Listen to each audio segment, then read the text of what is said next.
This is Annapolis, Maryland, the capital of a blue state that, based upon the current legislative session, should perhaps be deemed red. Case in point is this man, Maryland Democrat Bobby Zirkin.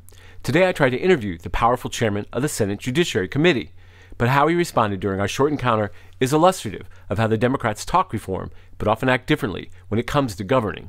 Zirkin has been an obstacle to almost every form of criminal justice reform in the past 3 years, from restricting cash bail to placing civilians on internal police disciplinary boards. I think what's really important for the viewers to note is that this bill does combine funding for proactive crime prevention programming, which we think is good. One of the things that advocates have said is to separate out the bill, have the funding separate from the sentence enhancements. It's been made very clear that the leadership here wants them together. So the Real News tried to ask him about recent criticism that he was holding funding for a cure violence program called Safe Streets to bolster his proposal to add stiff mandatory sentences for gun possession. So, Senator, so what's going on with 122? I mean, people say you're kind of holding other bills or you're holding the Safe Streets. What's going on with that? That's a false statement. We have gotten through.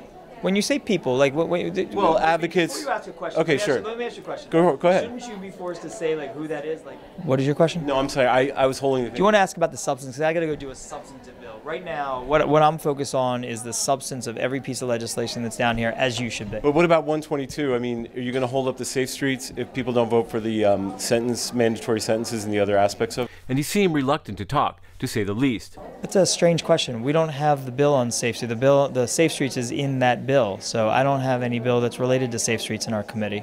So let me ask you a question. How could I possibly hold that up? Well, I'm just asking you. You asked the question. Well, people have said that it's been put together, that you combined it. That's what they said. We put together a bill that had lots of elements in it, so I'm not sure I understand your question.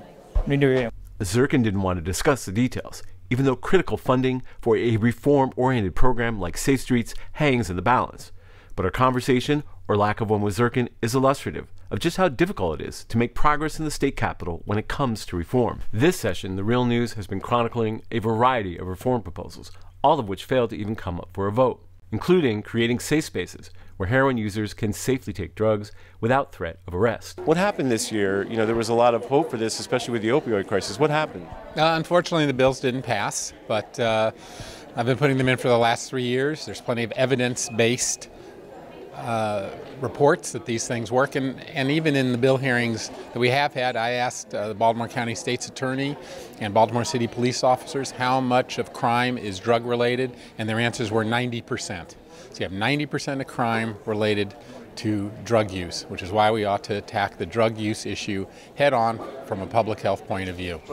Don't you think it's one of the best ways to attack the opioid crisis to have these safe spaces for people? It's not just what I think. It's in documented studies by the Johns Hopkins Bloomberg School of Public Health and literature all over. Look, I get that it's a challenging concept to accept, but when the evidence is there, the data is there, you need to act occasionally based on actual facts, and the actual facts are very clear. Or plans to make it a crime for officers to turn off their body cameras. But it seemed like the locomotive or the train that leaves from wherever, Penn Station or Union Station, goes mighty slow in terms of progressive change here in Maryland. Or a ballot initiative to allow voters to weigh in on whether or not to make marijuana legal for recreational use. Why can we vote? We were allowed to vote on gambling. Why aren't we allowed to vote on marijuana? Well, because the gambling lobby was humongous. I mean, there were interest from all around the country, people who make millions of dollars on gambling who came to lobby. They started at the top with leadership and worked their way down, and they did it over a period of 4 or 5, it took them 4 or 5 years. Marijuana has taken about the same length of time, but there's nowhere near the kind of lobbying going on for that. All proposals which didn't even come up for a vote, and reveal how in a state controlled by Democrats, reform is often slow, if not non-existent. It's difficult. It's more difficult than it should be.